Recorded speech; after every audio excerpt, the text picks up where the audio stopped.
half of my team are Gen Zs. And they're fantastic. Year one was to build the rails. Everything we're doing now is we're building on top of that. Could there be a day where you can be so sure your card will never fail? Could there be a day that a payment can be done and it will never fail? What that does is that the system or the transaction, to bring it to layman, is that the transaction does not need to leave one system to get to another system to make it work. You know, today you have Africa going to San Francisco. San Francisco will come to Africa.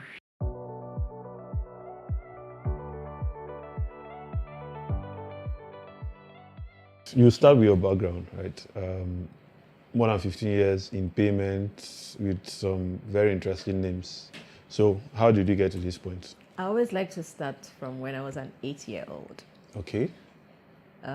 Grew up with my mom, who was very much into business. I always tell people that at 8, I knew the difference between cost price and selling price. Interesting. And Why are you not Igbo? But, well, interestingly, people call me, I have a lot of Igbo names like Nena and the like. So You actually look I always like say, an Nena. I always say that if they need to do some digging deep, I'm probably from Onisha, you know.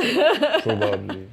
Anyway, so started off that way, started off, went into university, went to Unilag actually, and then had a stint in the oil industry, pre, during, and post NYSC. Okay. It was very interesting. That's a story for another day. And then right after that, went into banking. So started my financial services experience in banking. So did 10 years in banking, and then went into remittance. So rose till I became the head of English Africa for MoneyGram. And then left from there to Visa, and then was head of West Africa for Visa. And then I'm here running a startup. So the times that I sit down at my desk and it's like, sometimes I'm applying what I learned in banking. Sometimes I'm applying what I learned in remittance. Sometimes I'm applying the knowledge gained from Visa. So this is like a culmination of everything I've done over the years. It's exciting because now I've always been on the B2B side, telling the partners what to do. Now I'm doing it. And so it's very exciting just being the one actually, now go do what you were telling us to do, right? So it's been fun. It's been really fun. You can say that again. But I think I love the challenge. And I think it's the fact that I'm also able to bring in not just most businesses will kind of just bring in the practicality of it, but I also understand the theory of it. Okay. And so it's that fusion between both that actually makes it very unique. Interesting. Thank you. So something I noticed is September appears a lot in your career journey. So you're either leaving a place in September. Honestly, it was not planned. I thought about that at some point. That what happened is always September, October. This has not been planned, but hey, it's been my year. Maybe I should go do some checking into my history to know what happened in September, October. Because I was about to ask whether there was something that happened. Just a coincidence. Just a coincidence. All right. Mm-hmm. So speaking of hydrogen, you're playing in possibly the most competitive fintech space in Nigeria right now. You have really large companies that have been around for a very long time. So why hydrogen and why now? I think it's the vision. I think that's the unique thing for me. The vision for hydrogen, is to build Africa's most powerful business services network. And what that pretty much means is being in that infrastructure play, bringing the different partners together. It's almost like a melting point. Okay. And it just being able to ensure that we're doing it and taking it to the next level. So the fintech industry has been on for a while. Yeah. And great job, fantastic things we've done in the industry, when you look at the fintech community. But there's more. I always talk about how could there be a day where you can be so sure your card will never fail?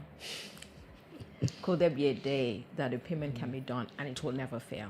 And it's possible. It happens in the developed world. In fact, your card, if you take your card and you travel, you realize that you never have those experiences. So why? So for us, and for me particularly, it's about how do we take Nigeria and Africa to that level? And it's not impossible. I think we have what it takes to be able to get there. So for me, it's about the vision. That's one. The second thing is closely tied to that vision is what it's going to do for Africa. So we say that we want to propel Africa into a brighter future. We want to be able to erase that brand, that false image, that negative image about Africa, and being able to take us to that level that, yes, we can stand shoulder to shoulder with any big tech in the world. That's it. So you speak of there being more that can be done in fintech space, and it's this is like a move that is, I'd say, curious for me, because you don't always see fintechs that are not being run by some 21-year-old who is barely out of school. You have, your experience is probably longer than that of most of the fintechs around. So what is that more? How does hydrogen differentiate itself from competitors? And are there specific market gaps that you're looking to fill that your competitors haven't filled up to this point? So the other day I was having a chat with some of the colleagues in the office, and we're kind of doing an analysis of some African country we're trying to go into. And they had no understanding of the diversity between the Nigerian market and that market. And it brought to the fore how complex the Nigerian market is and how we've made payment. Now, I spoke about getting to that point where payments can be completely seamless.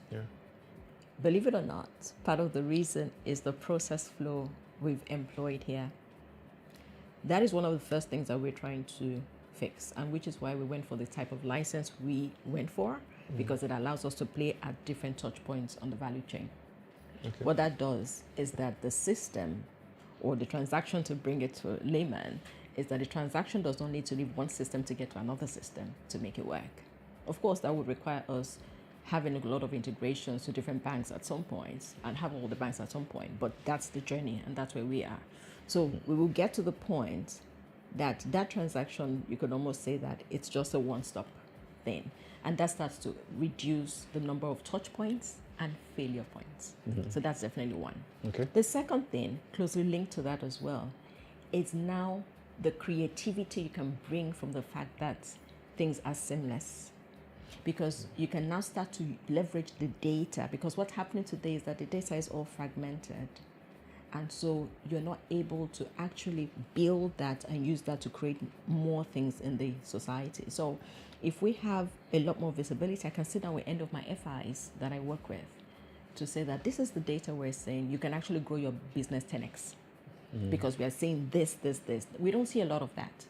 So there isn't anything around advisory and consulting in the fintech industry with the partners that we work with today. And I think that's one of the key areas that we are focused on. Okay. So just this, I want us to speak a little more on that. Yes. I know this is still early days. Have you seen any data that points to what a business can do, like a lot more that a business can do? What data points are you seeing that makes you say, okay, these are some things that we think we can do for these businesses? I'll give you an example. Today, FMCGs. And FMCGs have the chain of distributors, key distributors, and that line.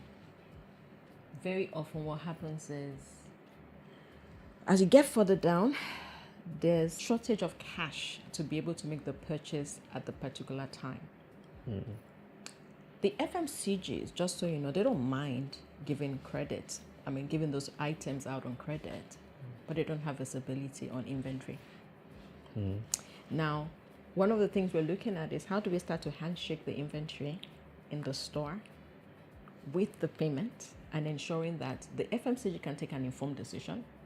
Know that, you know what, I'm safe doing this because there's still going to be more coming in. All that, you'll be amazed how payment is tied into those transactions. That's just one element. You can also look at it within the gas stations. So the gas stations, every now and then, there's a pattern. There's a pattern of the peak time, the low time, There's a pattern of today, I mean, everybody's selling at some price. What more can they do with that? What's the trend they are seeing with who comes? What kind of partnership can they have with big companies with large footfall to actually start to balance and have a handshake? So it's just looking at those different elements and then creating, additional value to those institutions and ensuring that their business can scale up. We have to do it, and the reason why is, believe it or not, we're not as rich as the developed part of the world. Yeah. There's a lot of wastage in what we do. So the data and just working with partners will start to bring in more efficiency as well, and ensuring that margins can be a lot better for companies that we work for. Awesome.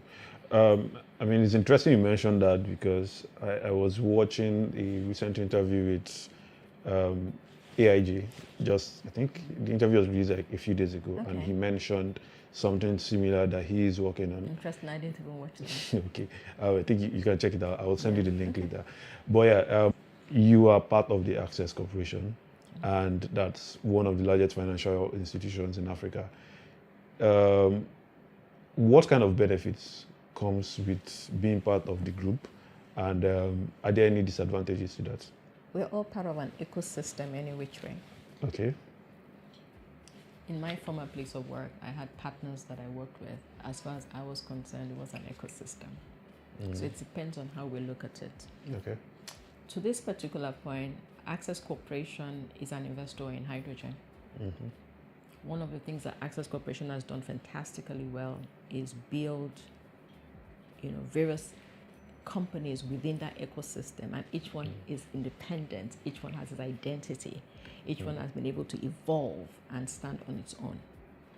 What that does is that, in as much as there's an ecosystem, there is that individualistic piece as well. That ensures that when I sit down with another company within the ecosystem, it's more of having an objective view to say, is there a business opportunity here or not? So I tell people that sometimes my negotiations are even more difficult within the ecosystem than outside. Why? Because of the way Access Corporation has built it, and I think it's very healthy. Okay.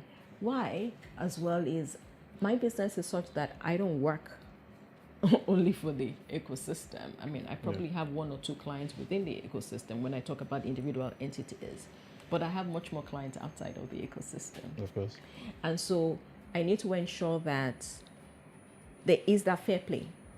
And I think that's one of the beautiful things that I see that the corporation has built. So in terms of advantages, well, I guess it's the fact that I have one or two clients from the ecosystem. So you're not starting from ground zero? I'm not starting from ground zero, but guess what? It took me a while even getting them. So it wasn't a walk in the park. Okay. And then of course it helped me to probably get a better sense of how some of my FIs may also want to deal with me. And of course that helped me in my negotiations with my other FIs. But that's pretty much it. Are there disadvantages? With every partnership you find yourself, you have to always think about the fact that what am I doing that could affect the other entity? Unfortunately, the way the average man on the street is, I'm sure they can't even tell the difference between Access Bank and Access Corporation. Of course. Right. However, Access Corporation is the investor. Access Bank for me is one of my clients. And so what typically happens is, if something goes wrong with the corporation, for instance, everybody could think it's the bank. If something goes wrong with hydrogen, somebody could think it's one of the other verticals. So it puts me on my toes to ensure that we are running the business in a way that there's a lot of responsibility, there's a lot of focus, there's a lot of excellence that we're bringing in, because so I don't create a ripple effect on the other verticals within the corporation, and vice versa. So I think that's the angle I look at it from a possibility of a disadvantage, that I need to always watch my back and ensure that, hey, you're not alone. It's more like a married man, right? You don't live for yourself, you live for your family. Yeah. And that's it. Okay, so you've been running for roughly a year, Yes. and I'm sure you've made some progress. Can you share some details around that. What are your transaction volumes, for example? How many businesses do you currently serve? How many customers? I know you mentioned something about expanding beyond Nigeria. So what has happened on that front? Wow, a year already. Each day went by so quickly. I sometimes go like, how come I think 24 hours isn't enough anymore? We need But more time. we need more time. Yeah. But it's been an exciting one. We pretty much started business maybe this time last year. And I think we had just one product maybe launched by end of Q1, pretty much. Today we have about 8 products spread across FIs, merchant business and all. We've been able to sign up 11,000 merchants on the pay side. We have presence in 36 states on the FCT. We have staff members, both direct and indirect, of over 200 already, scattered all across Nigeria. We've made quite some mileage, and we already have about 8 financial institutions, direct FIs and OFIs already work with us. Okay. So it's been very great. There's been triple-digit growth on most of the products and the transactions we've been doing, but we're still very young, and I think we say that we're no more a baby, we're now a toddler. You should be going to crèche now. Yes, we're going to crèche now, so that's where we are. Okay. But what we're looking for 2024 for us beyond Nigeria, it's now looking at Africa. And so there's some conversations already going on with potential partnerships on how we can, work together to start to open up some of those cross-border money movements that would ease merchant collections. Okay. So I think in the Access Corporation's annual reports last year, you mentioned profit in your address, I think about 2 or 3 times. And that sort of points to where you're going. Yes. And speaking with your team earlier, there was a sense that you don't want to just be like every other fintech. And the reason I say this is most of the fintechs around are pushing for huge numbers. So they want to tell you we have 1 million merchants or we have 2 million people using our product. But it appears you have a similar interest in growth and profit. How do you balance that? You need to grow quickly, but you also need to get profits ASAP. So how do you manage the two I love demands? this question. Over the last 6 months, you would agree that there's been a lot of shake-up in the fintech space, not just in Nigeria, across the world. Yeah. Part of it is because a lot of the players within the fintech space, they are good, they're creative, but they're not necessarily business people. True. You need a balance of both to run a successful business. In my previous places of work, I've had to work quite a bit with fintech partners, and one of the things I used to be very amazing was the lack of even governance structure or even understanding what that means. And so that is definitely one of the things that a key area where we're different. We look at the numbers, we look at the margins, and we look at not just for us, but also for our merchants. Because sometimes even the merchants don't understand exactly what they're getting into. Okay. And so we even prefer that kind of advice to the FIs that we work with to say, look, you can actually be more profitable if you're routing your transactions through us this way. We're helping them to see the numbers and ensuring that there's more margin they're retaining. That's definitely one. The second area, you spoke about the profit thing. Yes, we are big on value accretion. So we have to create value for ourselves as an organization. We have to create value for our partners and merchants. We have to create value for our community. And those are 3 key areas for us. So when we think about value, it's not just for us, it's about the partners we work with, and it's also for our community. Now, how do we have the balance? The other day, I cracked a joke with someone. I said, the race to being the first in the shortest possible time does not mean you're going to remain the first forever. It's Yeah. about being focused about how you want to get to number one. But for you to get there, you have to build deep roots. And so that's what we're doing. We're ensuring that we're creating, we're building the roots, we're building the rails, we're building the quality, we're building the right services. And for you to be able to do that, to get there, there must be incremental value, which means there must be some cash. And so for us, that's the way we look at it. So yes, we are laser focused. There was a question you asked to say, how are you balancing both, because we're trying to run as well. I think that's where the most critical part of any organization comes, which is your people. If you want, I love football. So I always make references to football. Are you an Arsenal fan by now? Oh, yes, I am. No, let's talk about the game. That's really sad. Well, you see, I always say that if you fall in love with an Arsenal fan, Oh no. you should be I know where you this should is be going. very happy and comfortable because there's loyalty. On the other hand, you might also want to be careful. The person probably has a high tolerance for pain and just loves sadness. Don't know. Oh no, or maybe you should see it this way. The person actually knows how to create joy on the inside and is not influenced by what they see around. That sounds like a coping mechanism. Sounds like a coping mechanism. Oh my God. So let's go back to that. So it's about the people. Okay. You can have all the great strategies. You can have the great processes and the great tech.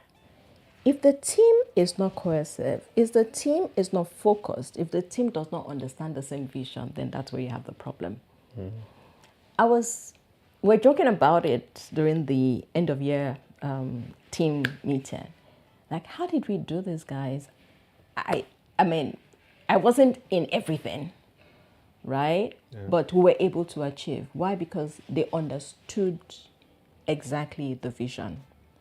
No shades here, but I hear people say, oh, this Gen Zs, you can get half of my team are Gen Zs. And they're fantastic. They're amazing. Some redemption. So it's about understanding how to work with them. Okay. I have a fantastic team, and I say that all the time. And I don't have to chase them. You have them understanding exactly the vision of the company. And so what they can probably do, if they know they can achieve 5 things in an hour, sometimes because they know the vision, they'll push it to 7 by themselves without anybody pushing them to doing it. And so it's that additional 2 from different people that actually has helped us to achieve so much in such a short time. All right. Do you think your, let's say, ease and success managing a younger workforce comes from your experience as a mother? Do you think that plays any role?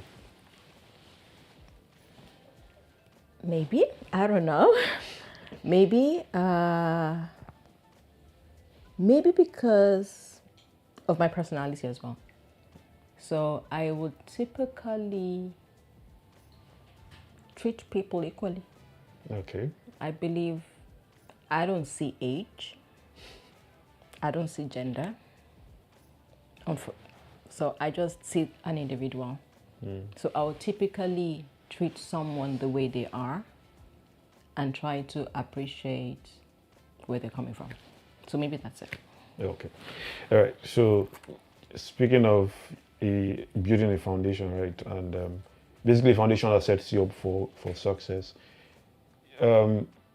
Fintechs or tech companies generally are known for having a certain culture. Yeah. The culture is usually agile, moving very fast.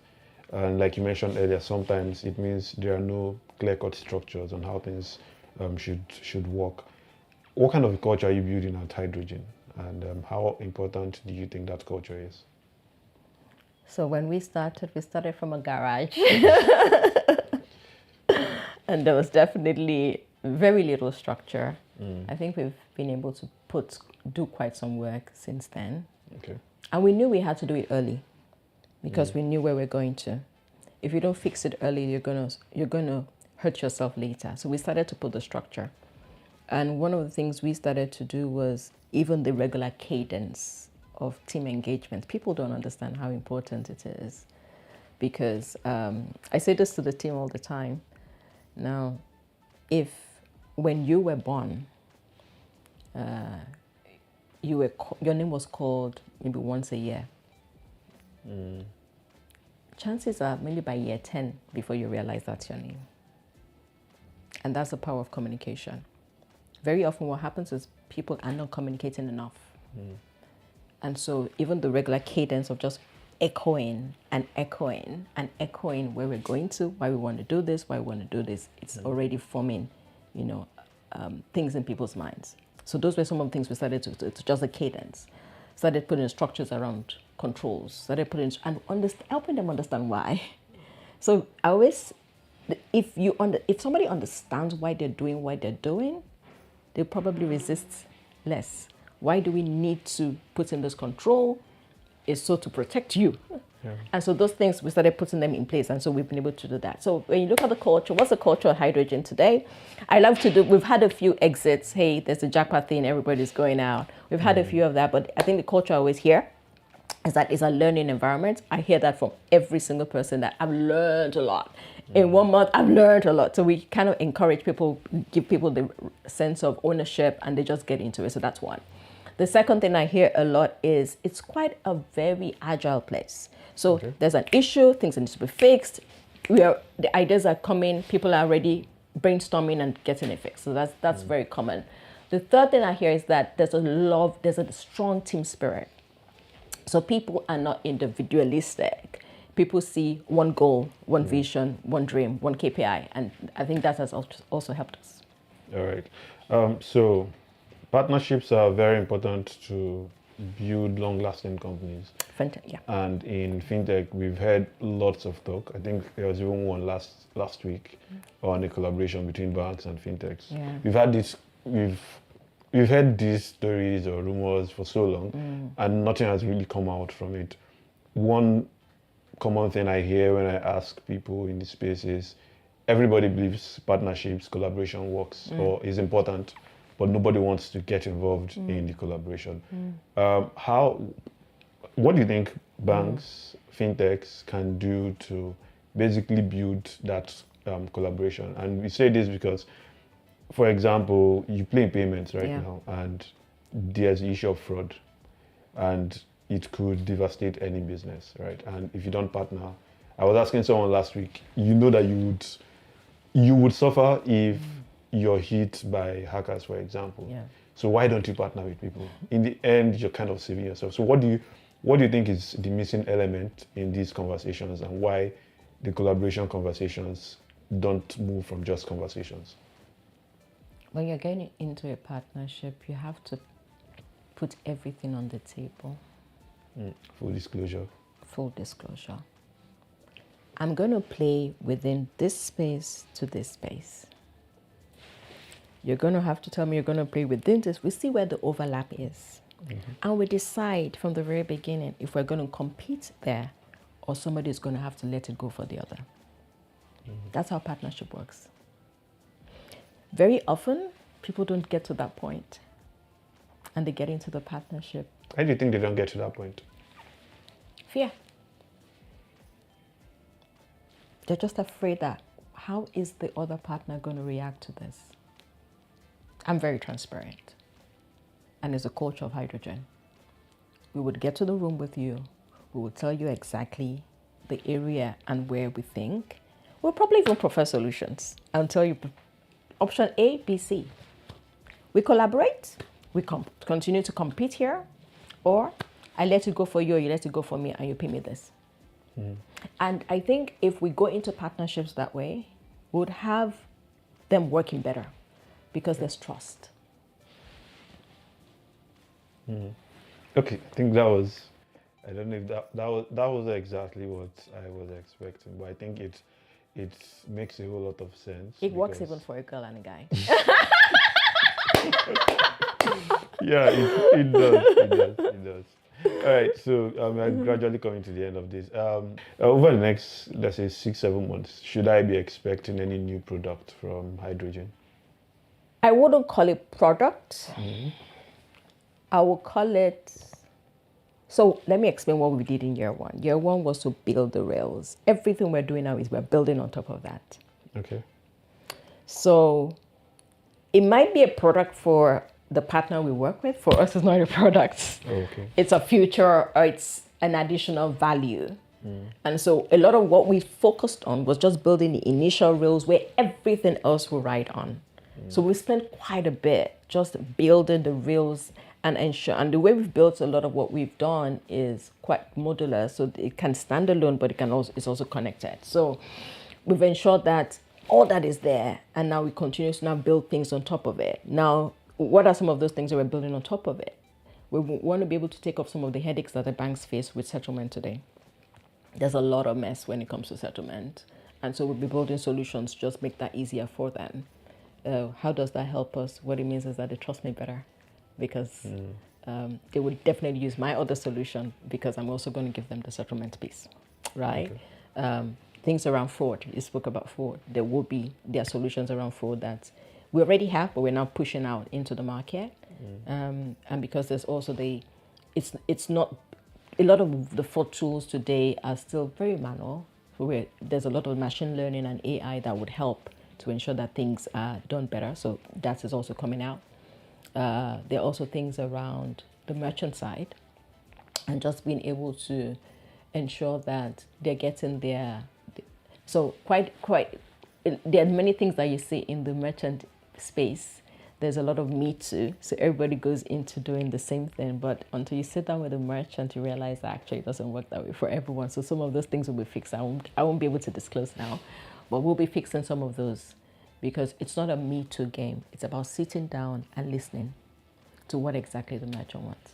All right. So are you going to consider acquisitions at any point to either extend the value you offer to your customers, or maybe to get into new markets? Would acquisitions be something that you consider? Why do people acquire? I mean, you could be acquiring me for my company, for my team, or my technology, or to just ease entrance into a new country. And those are usually the reasons. So the main thing is we look at our business, we look at how we want to expand. If we want to go into particular countries, and we look at the cost of starting afresh versus leveraging a partnership that exists or an entity that we can acquire, why not? So those are definitely things that are always on the table. You acquire because you're looking at what it takes to build in maybe a technology. You don't necessarily have the skill, but you see that there's an interplay, or you could benefit from that interplay, so you could do the acquisition. So definitely these are things that are on the table. We'd never say never. Okay. However, our focus at this point in time isn't that in particular, but definitely it's something that's possible. All right. So last question. Where do you see hydrogen in 5 years? I mean, that's standard getting to know you question. All right. So I think it's very simple. One is to make sure that 1 out of every 3 transactions in Africa has something to do with us. Okay. Directly or indirectly. And why I say that is because we play largely as well in the infrastructure place. So that transaction, it might start off from a card to a POS, and then there's maybe an inventory leg. There's always something. There might just be an element. So 1 out of every 3 transactions will come through hydrogen in 5 years. Awesome. Okay. Secondly is we want to propel Africa into a brighter future. So in 5 years, in fact, maybe before 5 years, in 5 years, today you have Africa going to San Francisco. San Francisco will come to Africa, and they'll beg to be part of us. Those are really bold dreams, and I'm hoping that happens, because it benefits everyone, not just hydrogen. Exactly. If San Francisco comes to Africa, yes, it benefits every one of us. So exactly. I'm wishing you success in that. Thank you. Thank you for such an interesting conversation. Thank you so much.